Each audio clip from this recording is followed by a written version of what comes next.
Capítulo 21. Philip havia partido quando acordei. Betsy anunciou o fato para mim em sua voz sem fôlego, exultante por ter fofocas novas para compartilhar. Sentei-me na cama segurando a xícara de chocolate que ela me trouxera, em conflito interno. Minha parte defensiva não queria nem ouvir o nome de Philip. A parte fraca não queria ouvir mais nada. Eu também sentia uma dor de cabeça latejante de tanto chorar durante toda a noite. Não disse nada ao ouvir as divagações de Betsy, pois estava imersa em uma batalha entre minha mente e meu coração. Eu os vi antes de partirem, Sir Philip e o Sr. Windham. Eu vinha da cozinha e eles estavam no vestíbulo, e Sir Philip acabou me vendo. Imagine minha surpresa quando ele veio e falou comigo. Quase deixei cair minha xícara. Ele falou com você? Falou. Ele disse: Você é a criada da senhorita Daventry, não é? E eu disse que era, e ele me perguntou como a senhorita estava se sentindo. Bem o suficiente, ouso dizer. Eu disse a ele e então me lembrei de que ainda estava com a carta que a senhorita havia me pedido para despachar no correio. Por isso a entreguei a ele e pedi para despachar. Ele disse que tomaria conta disso e a levou com ele. Agora ele e o Sr. Windham estão fora, mas voltarão dentro de uma semana, eu ouvi, para o baile. Eu a fitei. Você deu minha carta a Sir Philip? Entreguei. Não foi uma boa ideia? Eu não queria que Philip estivesse com a minha carta, era pessoal. E se ele de alguma forma a abrisse e lesse por acidente? Eu sabia que era uma ideia absurda, mas estava dentro do reino das possibilidades. Eu me sentia vulnerável, sabendo que ele estava com a minha carta e não gostava nada da sensação. Mas não havia nada que eu pudesse fazer. Depois de me vestir, encontrei Cecily deitada em sua cama, se recuperando da noitada. Minhas boas intenções estavam firmemente no lugar quando lhe perguntei se ela havia aproveitado o resto do baile. Não foi tão agradável quanto eu esperava que fosse, ela disse, cobrindo o bocejo com a mão delicada. Sir Philip estava com um humor estranho. Ele quase não falou duas palavras comigo quando dançamos juntos e, assim que a música terminou, ele saiu. Não o vi de novo até o trajeto de carruagem para casa, mas, felizmente, o Sr. Kellett foi muito atencioso. Ela me desferiu um sorriso malicioso, muito atencioso. Fiquei perplexa com seu olhar. Como assim? Ela revirou os olhos. Mariane? Pensei que você estivesse um pouco mais entendida agora. Ela se inclinou e sussurrou. Ele me disse para encontrá-lo lá fora e quando o fiz ele me agarrou e me beijou. Meu sorriso congelou. E como foi? Ela se recostou contra seus travesseiros sorrindo. É como eu lhe disse, os devassos são os melhores beijoqueiros.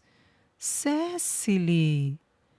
Eu me levantei num movimento abrupto. Como pode agir e falar assim? Como pode sequer pensar em outro homem, quando devia estar violentamente apaixonada por Sir Philip? Bem, ele não está tentando me beijar, está? Então, eu podia muito bem encontrar meu prazer onde está disponível, até que ele tome uma atitude em relação aos sentimentos dele. Ela passou as mãos pelo cabelo. E meu prazer pôde ser encontrado aos montes com o Sr. Kellett. Recuei, chocada. Então me lembrei.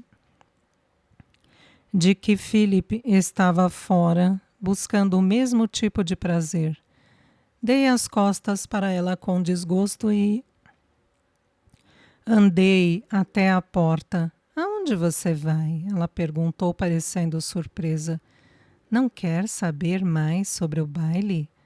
Não, eu disse, abrindo a porta. Minhas boas intenções tinham desaparecido. Não tenho desejo algum de ouvir sobre devassos ou beijos, ou seja, o que vocês elegantes fazem em busca de prazer. Você pode falar com a Luísa sobre isso. Fechei a porta. O Sr. Belfort me fez uma visita no fim daquela manhã. Tive uma conversa interna enquanto descia as escadas para encontrá-lo. Ali estava um jovem cavalheiro bonito, respeitável, que parecia interessado em mim. E eu disse a mim mesma que deveria fazer todo o possível para encorajá-lo. Afinal, um pouco de incentivo da minha parte poderia conduzir a uma proposta de casamento. E agora, quando parecia que ninguém no mundo me queria, uma proposta de casamento parecia ser uma luz na escuridão. Lady Caroline se juntou a nós na sala de estar. O cavalheiro ainda parecia galante e bonito. Mas agora que eu tinha a chance de olhar para ele, vi um ar enfadonho em seus olhos castanhos que me desconcertou. Mas isso não importava, ele queria estar comigo. Concentrei-me em flertar e encorajá-lo e me dediquei a isso como se fosse uma tarefa árdua. Depois de meia hora, o Sr. Belfort se levantou parecendo satisfeito e se despediu de mim. Espero que possa fazer uma nova visita em breve, disse ele. Eu o vi sair antes de dirigir uma olhadela para Lady Caroline, que nos tinha feito companhia durante a visita. Ela colocou o bordado de lado e se voltou a mim com um sorriso. Vou cortar algumas rosas no jardim. Quer me acompanhar? Eu queria recusar, estava exausta das minhas tentativas de flertar, mas ela sorriu para mim com tal afeto que não consegui dizer não. Subi para pegar meu chapéu e quando retornei, ela estava me esperando, com 2 cestas e 2 tesouras. Caminhamos para o jardim de rosas. Tentei não me lembrar da vez em que eu tinha passeado pelos jardins com Philip. De fato, tentei não pensar nada a respeito de Philip. Não sobre o que tínhamos feito e, certamente, não o que presumi que ele estivesse fazendo agora. Esse pensamento me fez sentir como se eu tivesse mergulhado a tesoura no centro do meu coração. Comecei a cortar rosas e colocá-las cuidadosamente na cesta. Depois de um momento de silêncio sociável, Lady Caroline disse: Não existe nada na minha vida que me deixa mais feliz do que ver meus filhos felizes, especialmente o Philip. Ah, não. Ela ia falar comigo sobre Philip. Era a última coisa que eu queria ouvir. Ela prosseguiu. Tem sido tão bom. Não, mais que bom. Tem sido uma grande alegria ver Felipe tão feliz ultimamente, vê-lo rir novamente. Olhei para ela com surpresa. Ele não ria antes. A ideia parecia absurda, até mesmo incompreensível. Oh, não, ele costumava rir, só não ultimamente. Ela afastou uma abelha da rosa que estava cortando. Quando menino, Philip era alegre, despreocupado. Ele tinha um talento para melhorar o mau humor de alguém ou transformar briga em comédia. Havia sempre uma nova energia quando ele entrava em algum lugar, como se carregasse um raio de sol com ele aonde quer que fosse. Ela suspirou. Mas ele pareceu perder esta parte de si quando assumiu o papel do pai.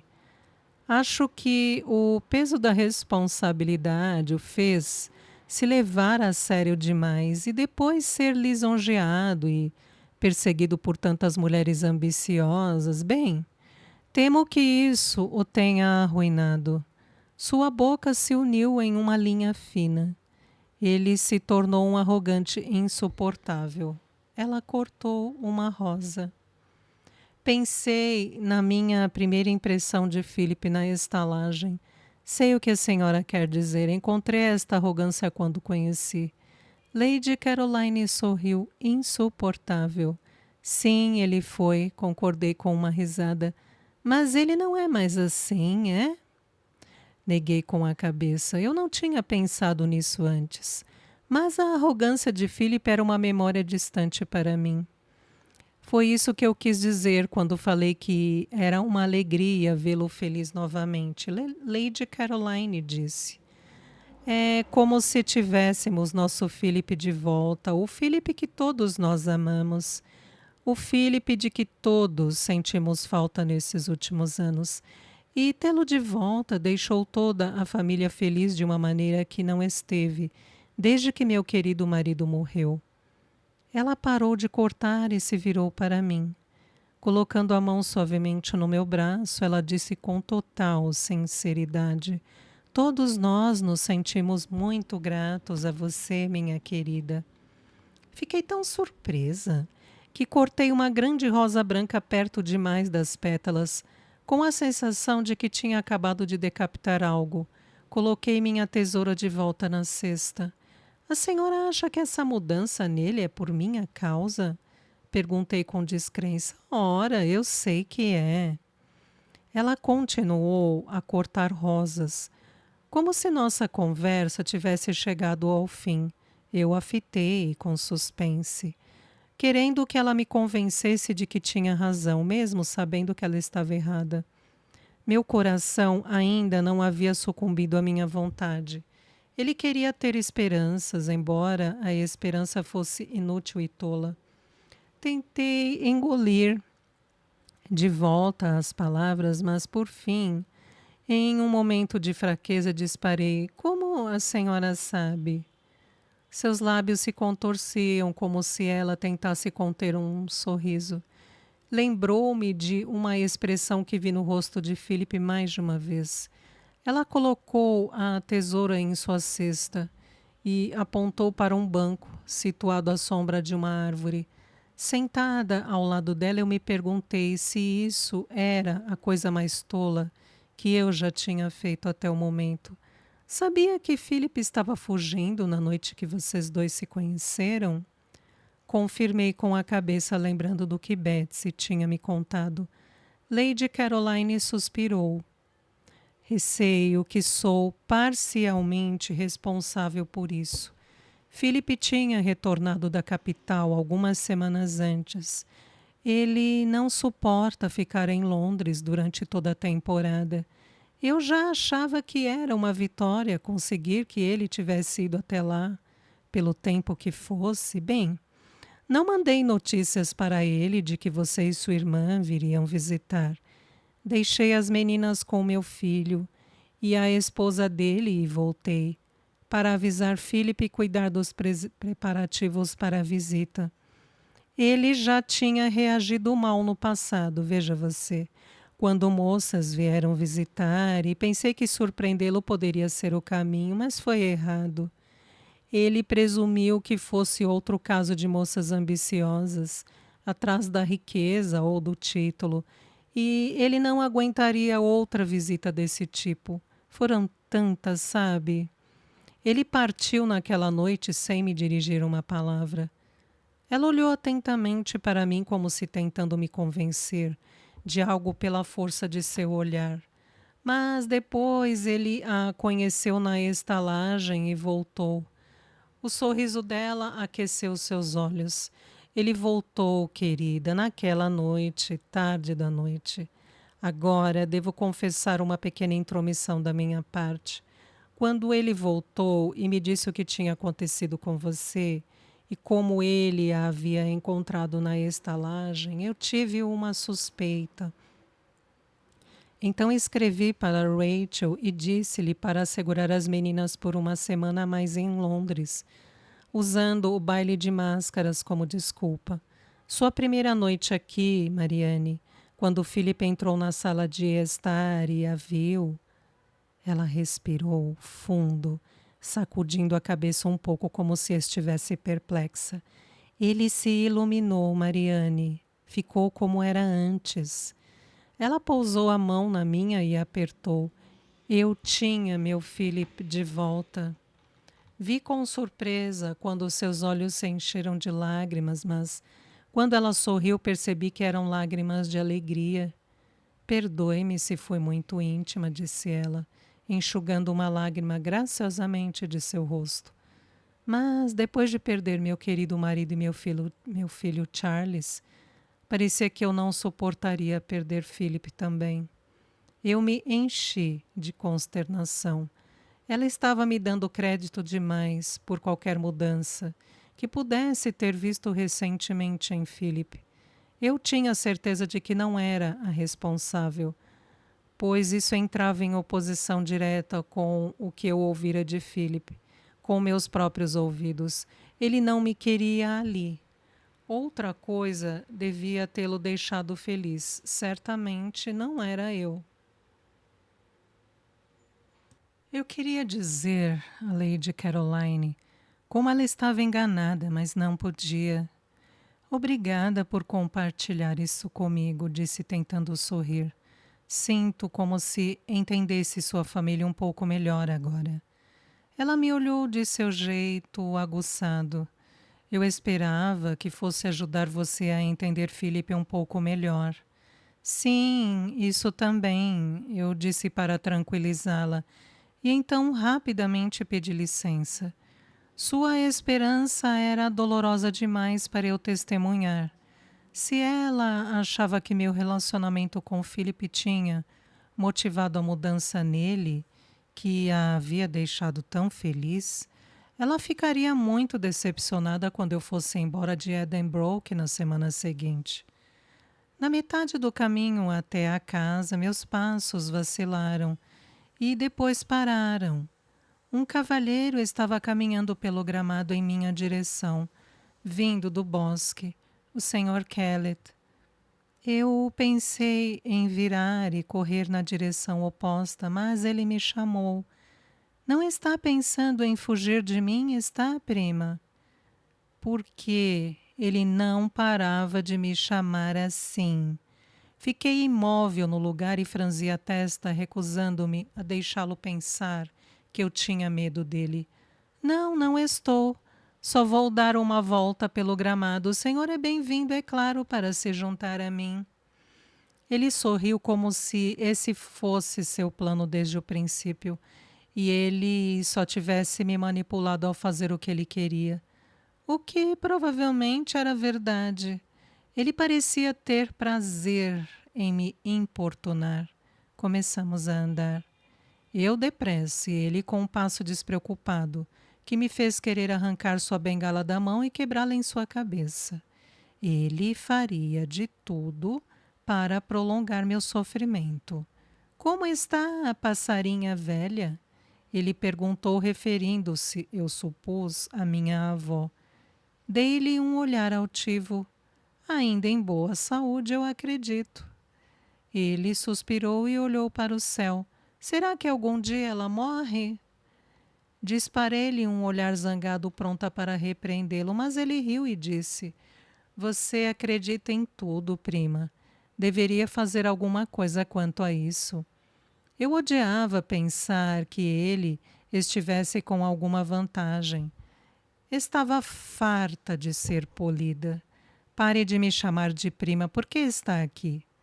Vim visitar minha querida prima, é claro. Parei e me virei para ele. Não, quero dizer, por que está aqui em Kent? Você me seguiu? Ele riu. Não seja convencida. Ele parou e inclinou-se sobre a bengala, mas recebi uma notícia interessante. Evidentemente, sua avó decidiu que meu comportamento escandaloso a havia envergonhado por tempo suficiente e ela me tirou de seu testamento. Pois sim, seus olhos se estreitaram. E eu pensei comigo mesmo: quem ela nomearia seu herdeiro senão eu? Não aquela solteirona Amélia. Ele apontou sua bengala para mim. Você. Decidi aceitar seu desafio à altura. Você está certo, mas a herança é condicional. Ela ainda pode me deixar sem um centavo, exatamente como fez com você. Condicional a quê? Não é da sua conta, primo. Ele deu uma leve risada e ergueu uma sobrancelha. Touché! Ele me estudou por um momento com os olhos apertados, como se debatendo um curso de ação. Observei com um sentimento apreensivo um sorriso lento espalhando-se por seu rosto. Bem, isso foi muito esclarecedor, mas agora preciso estar em outro lugar. Ele fez uma reverência casualmente e deu as costas para seguir, despreocupado em direção à estrada. Várias folhas estavam enroscadas em seu casaco e uma estava até despontando sobre a bota. Já vai tarde, pensei, mas eu não podia deixar de me perguntar por que ele viria por todo o caminho até aqui, apenas para me fazer perguntas e o que ele fazia no bosque. Um movimento no canto do meu olho atraiu minha atenção. Era Cecily que vinha do bosque. Ela estava limpando a saia e, enquanto eu observava, ela tirou uma folha de seu cabelo. Eu a fitei e senti vertigem. Era esse o tipo de conduta que ela havia aprendido em Londres? Isso era considerado comportamento aceitável para uma jovem dama elegante? Eu me virei enojada com a visão de seu cabelo desgrenhado e seu sorriso feliz. Quando cheguei ao meu quarto, escrevi 2 cartas. A primeira foi rápida e ia direto ao ponto. Cara vovó, tive a infelicidade de ver o Sr. Kellett na região. Também perdi James, o cocheiro que a senhora contratou. Além disso, sei que a senhora organizou esta visita e fez todo mundo mentir sobre eu ter sido convidada a vir. Se não me queria, bastava a senhora ter me dito, em vez de me fazer importunar outras pessoas. E também não estou impressionada de forma alguma pelas damas elegantes. Acho que eu preferiria vacas leiteiras pelo resto dos meus dias. Atenciosamente, Mariane. Eu estava sendo extremamente sincera nos meus escritos. Eu não tinha nenhum desejo de me tornar como Cecily. E se isso era necessário para ganhar uma fortuna, então eu simplesmente não ganharia fortuna nenhuma. Não passaria necessidade, afinal de contas.